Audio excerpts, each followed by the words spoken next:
I had never heard of Stabilo Woodies before I went on a course just before Christmas. The course was with a really great artist called Tessa Pearson. Do check out her work. She does watercolour mixed media work, and I was really interested to see what she was doing because, of course, I love watercolour mixed media. Anyway, she introduced me to Woodies. So when my son asked me what I fancied for Christmas, I said, oh, if you could get me a set of Woodies, that would be great. And he gave me a strange look.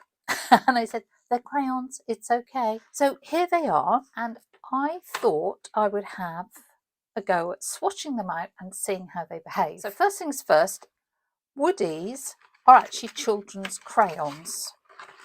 Super chunky children's crayons, but more and more artists have been discovering them because they are 3-in-1. So they are water soluble, they can be used like watercolor, they can be used as a pencil, which I guess you might guess given that they're very pencil like, and they can be used as a crayon and actually smudged. And it says they can also be used on glass and are easy to wipe off. So you can see why they're so attractive to mixed media people. When they were launched, they were totally aimed at children, but my impression is more and more artists are using them. So they're in a really weird betwixt and between sort of stage. They're way more expensive than most children's drawing supplies, but they are not quite fine art. Does it really matter? If they do what you want, probably doesn't. The nearest thing I have to them is Neocolors, which are crayons without the wood, so they're like water-soluble wax crayons. The big thing I don't like about these is they snap when you press too hard. And given that these are encased in wood, that's not going to happen. Size-wise, they are very similar to the Neocolors. If this goes well, I might do a side-by-side comparison, but at the moment I just want to see what these are like. This set came with 10. I noticed straight away that there isn't a white in here, which may or may not be an issue. You can buy them separately.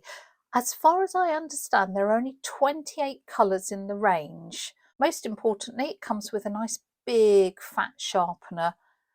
If your set doesn't, then of course you can just sharpen them with a knife. Thought I'd try them out on both white and black paper. I've been doing a lot of work on black watercolour paper recently. In fact, I've just launched an online course on all about painting on black watercolour paper. So if you're interested, I'll put a link to that. White paper I'm using is from Meaden and it's 100% cotton, 300 GSM. The black paper I'm using is Etival, which is a Clairefontaine, also 300 GSM. I've swatched those out on both papers and you can see that it does show up really well on the black surface. Obviously black on black doesn't, but if I had white here it wouldn't show up on the white.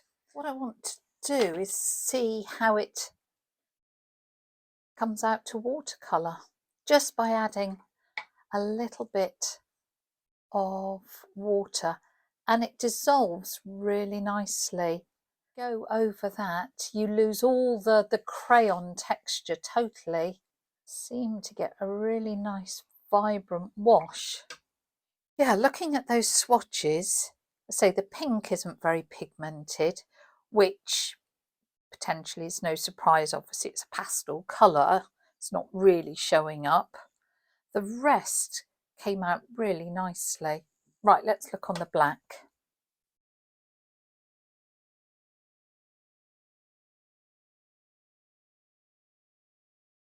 So once you wash them out on the black, they hardly show at all, which of course tells us that they're very transparent when they're in the wash.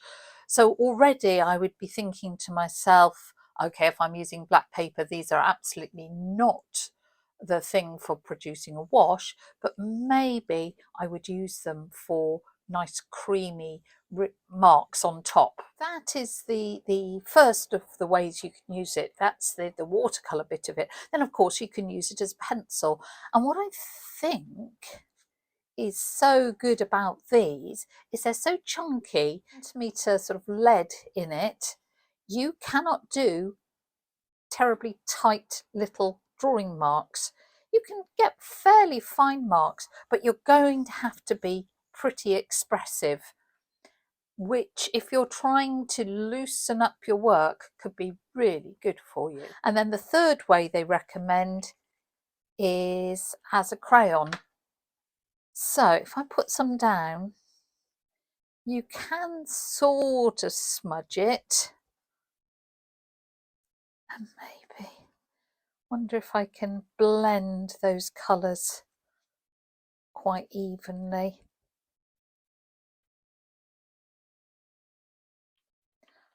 Wouldn't have thought this would be my favourite way of using them, but then I'm not really a blendy sort of person in that way. I'm all about the watercolour. But yeah, so those are the three ways: watercolour, pencil, crayon. Also wondering if I wet the paper first and then do a mark through it. Oh, that's interesting. Let me pull that up here. Can you see how drawing through the wet paper gives you that really lovely soft mark and it sort of spreads out? Look at that. I think that would be a lovely way of working. What about if we dip the pencil into water? You do get a nice softer mark. That could be a good way of working as well. I'm just wondering, it says it works on any surface. This is a little, well, it's the lid of a palette, little ceramic palette. Just looking, if I scribble on there, I can pick the colour up and then paint with it. That gives me an idea of how I might be able to use this. Say I was going out sketching, I reckon I could grab a bit of watercolour paper, put some colour down. So say I was out urban sketching. This is just my little sketchbook. This is the sort of stuff I do when I'm out and about. Anyway, I've just found one that's only got black and white on. Say I was out urban sketching, I could just pop this in the side, and if I wanted to add, spots of colour, I could use that as a little mini palette. This is a water brush. You've got the water in the handle, and I could just, use that to sort of pick up colour, add it in places, and just bring my little sketch to life. And then when you're finished, that just goes in there, and you don't have to take a paint box with you. That would be good. My first impression's that they feel really, really nice in my hand. I don't know whether the colour goes all the way to the end, because you can't see any colour there. So I wonder how long it will last. Well, only one way of finding out, and that'll be to use them. In terms of the colour range on this basic set, I think it's a shame there isn't purple. I think a purple might have been a lot more useful than that sort of peachy, pinky colour. And I guess if I'm using on black, then a white would have been really useful. So I might look out for separate ones and see what they're like. Right, let's put these to the test. I have taped down a piece of paper. It's the Meaden paper, and I'm going to try all those different techniques just in a sort of stripey, abstract type painting. Here I've laid down crayon, then brushed over the top and seen how it goes into a wet area, and it did move out nicely. Now I'm putting two different colours and then wet blending them. And again, that seems to blend well, and you don't get crayon marks. They all disappear, which is great. I'm going back to the first stripe here and just dropping a little water to see whether I get water blooms. And they're not perfect, but they're not too bad either. This film is about 4 times the normal speed, just so that you've got an idea of that. And again, I'm seeing how the crayon goes into the wet paper and how it blends out if I put it on dry paper first and then add water.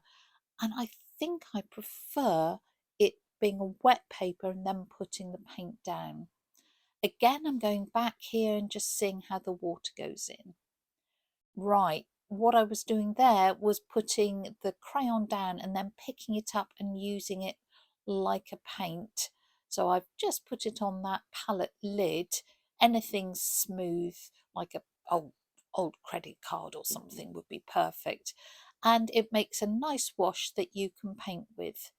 Here I'm trying wet in wet, and it was obviously too wet and all the marks disappeared. Time for a few more stripes, just trying out all the different shades of blues and greens and seeing what variation I can get. Here I'm actually using blue and black, and you can see that it's very pigmented and I get a really good dark stripe, which is of course great. And I'm just picking up some of that spare black and seeing what sort of feathery marks I get in a damp area, which I really rather like. At the bottom, I'm doing a few more stripes, and then I'm going to try that technique of putting the crayon through the wet wash and seeing how it feathers out. Because when we were doing our practice, I thought that was rather nice. So I'm just taking that black crayon and seeing how it goes through. And as I suspected, I really like that. Right, few more finishing touches to the stripes, and I'm going to let that dry. Now I've got a fine liner and I'm putting that on top, and it goes on top of the thin wash really well. At this point I was feeling quite smug and thinking, oh, well, that's all fine. Well, I started putting the fine liner over thicker applications of the crayon, and I really struggled. The pen kept getting clogged. I had to scribble on a spare piece of paper. So I thought, oh, I'll try with my Posca and see how that works. Again, on the thicker applications, it started picking up the colour from underneath, clogging the pen and sort of dissolving in, so I didn't get a nice white mark. I wasn't going to be defeated, so I tried again. No, and it still had the same problem. So I decided to layer paints on top, and it layers perfectly well. Again, I was double checking here. Yep, on the thin wash, the pen was absolutely fine. But anything that was thicker, that sort of waxy crayon was just clogging up the nib. So I have learnt a lot from that. Here, it's absolutely fine because it's on plain paper that hasn't had any wash on at all. Doing these sorts of posh doodles is a really good way of learning, because you wouldn't want to learn about the problems with fine liners on a proper painting. Here I'm using some metallic watercolour from Viviva. It's gold metallic watercolour, just to add lots of pops. And I'm also going back with a Woody to see how that works. Woody on Woody action, and yep, that's good. I am a determined person. I'm still trying that jolly fine liner, and I'm still really struggling up here. You really can learn a lot from doing this sort of exercise, and it's well worth doing. You can always cut this up and turn it into bookmarks if you don't like wasting your efforts. Well, there you go. I think I've put them through their paces. Let's just take the tape off very carefully so that I don't rip my paper. Just point out what I learnt from doing that, as that, you know, the colours are great, that you can layer over the top of things, except not with fine liners. If you've got anything thicker than a very fine wash of Woodies, it totally stops your fine liners working. And I think my favourite mark out of that is the Woody over wet that I've got here, where it starts to run. That I'm going to be using a lot more. So if you're into water-based mixed media, perhaps you should be adding Woodies to your stash.